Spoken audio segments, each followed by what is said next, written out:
आधी राती फोन केलकै, मिलै ला उ हमरा बजलकै।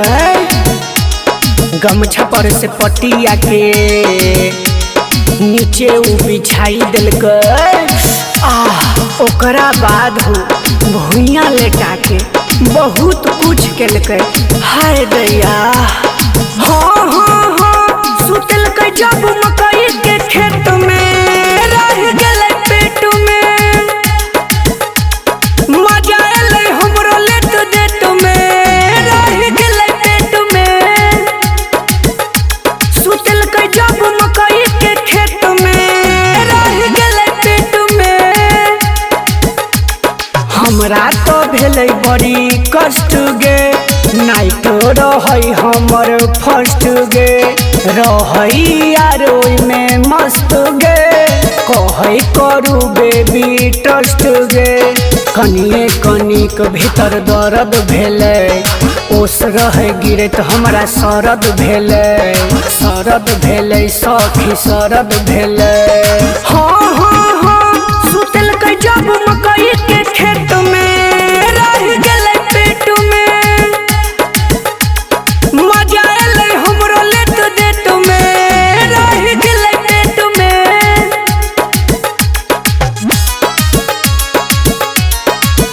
रह गेलै पेट में। सुतलकै जब जब जब डीजे हरिओम बसंतपुर।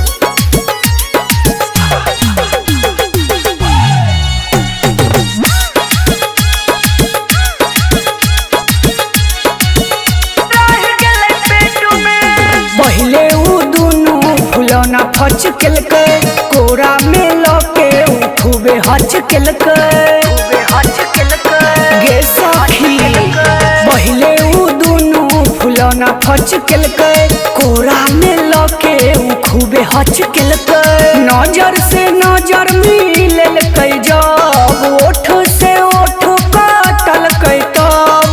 कपड़ा के अपन खोललकै जब, सीधे उ फायरिंग केलकै तब। अरे फुचुर फुचुर फुच केलकै तब। सुनाय चोलिया चाप देलकै भेट में, रह गेलै पेट में। सुतलकै जब मकई के खेत में, रह गेलै पेट में। सुतलकै जब जब जब सुतलकै जब मकई के खेत में, रह गेलै पेट में। हम तो शर्मा के गेलियै ला जाई, चंदन झा कहै तो छलै टराई। चंदन झा कहै आहे रे माई, हम तो शर्मा के गेलियै ला जाई, चंदन झा कहै तो छलै टराई। प्रेम के बान चला देलकै, हमरा उ एहन सजा देलकै। टराई में हंजबू क देलकै, 9 महीना वाला ध देलकै। हमरा मम्मी के नजर सगीरा देलकै, और टेक्निक सिखलकै इंटरनेट में, रह गेलै पेट में।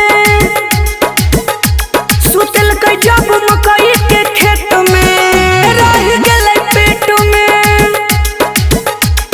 हमरा तो भेलै बड़ी कष्ट गे, नाइट रहै हमर फर्स्ट गे। रहै यार ओइमे मस्त गे, कहै करू बेबी ट्रस्ट गे। कनिए कनिक भीतर दर्द भेलै, ओस रह गिरत हमरा सरद भेलै। सरद भेलै सखी सरद भेलै। हाँ हाँ हाँ